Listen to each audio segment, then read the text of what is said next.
Ողջույն ձեզ սիրելի բարեկամներ։ Ահա ավարտվում է իմ ճամփորդությունը եվրոպական մի քանի երկրներ, որտեղ հրավիրվել էի տեղի հայրաքելական եկեղեցու եկեղեցական համայնքների կողմից այստեղ տարբեր առիթներով Աստծո խոսքը ժողովրդին հետ կիսելու համար։ Եվ ես ձեզ ուզում եմ պատմել մի քանի տպավորությունների մասին, որոնք հույս ունեմ ձեզ էլ կուրախացնեն այնքան ինչքան որ ուրախացրեցին ինձ։ Ձեզանից նրանց հատկապես ովքեր մտահոգված են մեր ազգի վերածնունդով, մեր ազգի դեպի Քրիստոս դարձի ու ապաշխարության մասին։ Գիտեք, այսօր երբ որ բացում ես լուրերը այս օրերին, շատ մտահոգիչ է իրավիճակը։ Օրինակի համար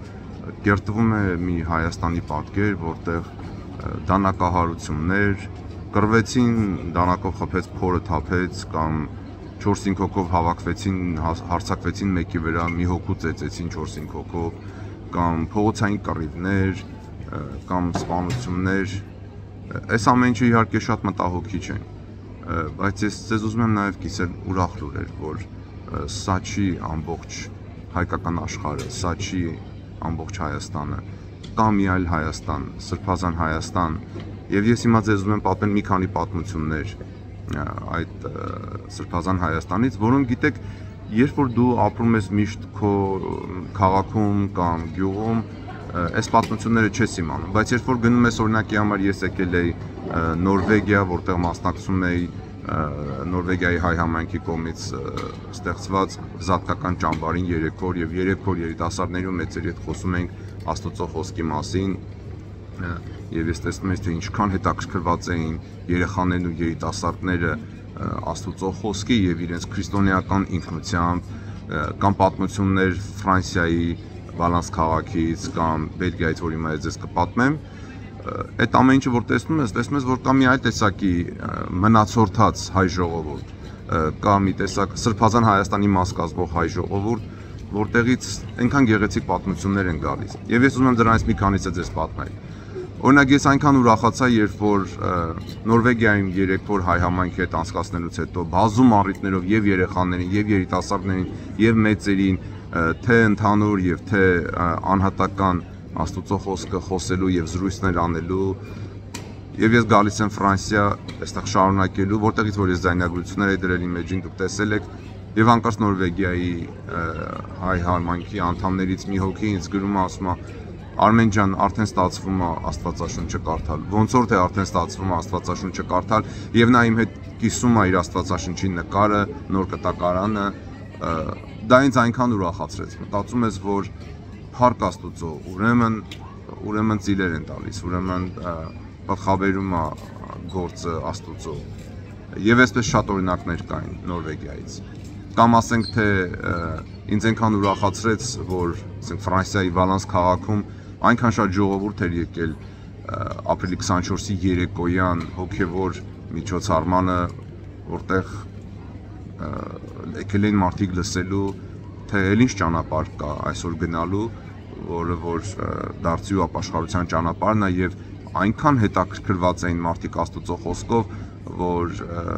Վալանսի մեր քահանան ստեղծեց եւս մի քանի այլ հնարավորություններ հաջորդ օրերին մարդկանց հետ շփվելու, մարդկանց հետ Աստծո խոսքը խոսելու, երիտասարդների հետ խոսելու եւ ինձ այնքան ուրախացրեց այդ երիտասարդների հասունացած հոգեվոր հարցերը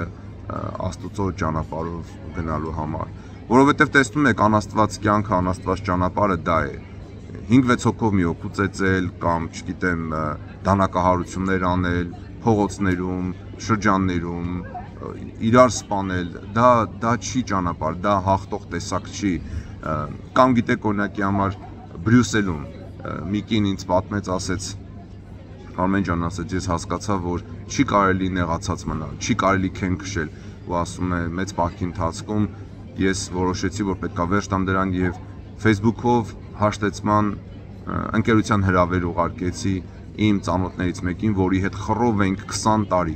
տարի խռով ենք եղել իրար հետ, չենք խոսել իրար հետ, գժտված ենք իրար հետ, ես ասացի, ես իրեն պետք է սկսեմ էսի փոխել, եւ ինքը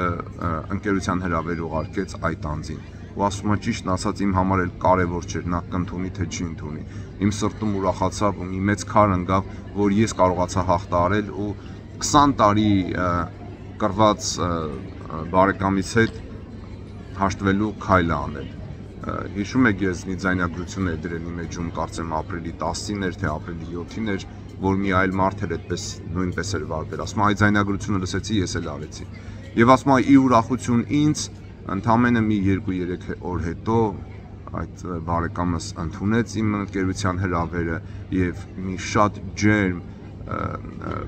պատգամ գրավոր գրեց, հետո մենք խոսեցինք, լաց եղանք, ուրախացանք եւ այսպես հաշտություն եղավ 20 տարի անց։ Այս ամենը շատ շնորհակալ եմ այս ամենի համար, ասում եմ, փառք Աստծո ամեն ինչի համար եւ սրանք ուրախացնող բաներ են, ժողովուրդ ջան, սրանք շատ ուրախացնող բաներ են եւ ուզեցա ձեզ հետ կիսել, որ կա մի այլ Հայաստան, կա հայ ժողովրդի մի այլ տեսակ, մնացորդացի տեսակ, ովքեր մնացել են հավատարիմ եւ փնտրում են Աստծո ճանապարհները, որովհետեւ առանց Աստված կյանքը մեզ բերում է պարտություն, առանց Աստված կյանքը մեղքի կյանքը բերում է մահ, ինչպես մեր Տեր Հիսուս Քրիստոսն ասեց, որ մեղքի վարձը մահն է։ Սիրելի ժողովուրդ, դուք էլ ձգտեք ապրել Աստծո օրենքներով։ Դուք ձեզ համարեք սրբազան Հայաստանի մաս, որտեղ դանակով իրար չեն սպանում, որտեղ 5-6 հոգով մի հոգու չեն ծեծում, այլ կարողանում են զսպել սեփական կրքերը, կարողանում են տիրապետել սեփական անձին, կարողանում են կանխել պրոբլեմն ու խնդիրը հեռվից եւ իմաստուն ձևով հեռու մնալ այդ ամեն ինչից, կարողանում են լինել հեզ ու խոնարհ սրտով, որովհետեւ հեզերն են ժառանգում երկիրը, ինչպես ասաց մեր Տեր Հիսուս Քրիստոսը։ Դուք ձգտեք լինել սրբազան Հայաստանի մաս։ Վերցրեք կարդացեք Աստվածաշունչը։ Մենք չի ստացվի ոչ մի բան, եթե մենք Աստվածաշունչը չկարդանք, ամեն ինչ կարդում ենք օրական ժամերով Facebook-ներն ու Instagram-ներն ու YouTube-ների այդ շորտերն ու ռիլները վեր ու վար ենք անում, բայց Աստծո խոսքը չեն կարդում։ Դրեք նպատակ, ասեք օրական 3 գլուխ, օրական 5 գլուխ, ես կկարդամ նոր կտակարանը ու դասեր կքավեմ։ Ինչ է խոսում Աստված ինձ հետ այնտեղից։ Եվ աղոթեք, շատ աղոթեք, խնդրեք Աստծուն ճանապարհ ցույց տա եւ բարիություն արեք ծածուկ ձևով։ Սիրեք Աստծուն, սիրեք մարդկանց, մի բարկացեք անմիջապես։ Սովորեք ինչ-որ բաներից խուսափել, ինչ-որ բաներից հրաժարվել, ինչ-որ բաներ նույնիսկ կուլ տալ։ Սովորեք ինչ-որ թթու խոսք կուլ տալ նույնիսկ, որովհետեւ միանգամից ագրեսիվ վերաբերվել այդ ամեն ինչին, դրա մեջ իմաստություն չկա։ Դրա մեջ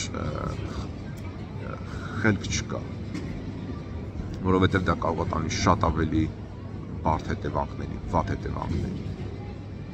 Ուրեմն իմացեք, որ կա նաև սրբազան Հայաստան, իմացեք, որ կա նաև հայ ազգի քրիստոնեական մնացորդած, որ ձգտում է ամեն ինչով հավատարիմ ապրել մեր Տեր Հիսուս Քրիստոսին։ Դուք էլ այդ ամենի մաս կազմեք։ Ու եթե զայնագրությունը խոսեց ձեր սրտին, դուք էլ կիսեք ձեր ընկերներին, որպեսզի ավելի շատ հայ մարդիկ իմանան, որ կա սրբազան Հայաստան, հայ ազգի մնացորդած, եւ իրենք էլ գան այդ բարի ճանապարհի վրա, հետևելով մեր Տեր Հիսուս Քրիստոսին, նրանից առնելով լույս, կյանք, որովհետեւ հիշեք, մի օր մեր աչքերը փակվելու են, մեզ դնելու են 4 տախտակի մեջ, այդ տախտակը, որ կոչվում է դագաղ, դրվելու է մի հատ շատ խորը փոսի մեջ, ու մենակ մի անուն կա, որ այդ փոսից կարող է ետ կանչել, Տեր Հիսուս Քրիստոսը, երբ որ ինքը հրաման տա, եւ փողը կանչի հրեշտակի եւ մարդիկ հարություն առնեն։ Ուրեմն մեր Տեր Հիսուս Քրիստոսին, մեր երկնավոր Հորը եւ Սուրբ Հոգուն բոլոր միասին փառք, իշխանություն եւ պատիվ այժմ եւ միշտ եւ հավիտյանս հավիտենից։ Ամեն։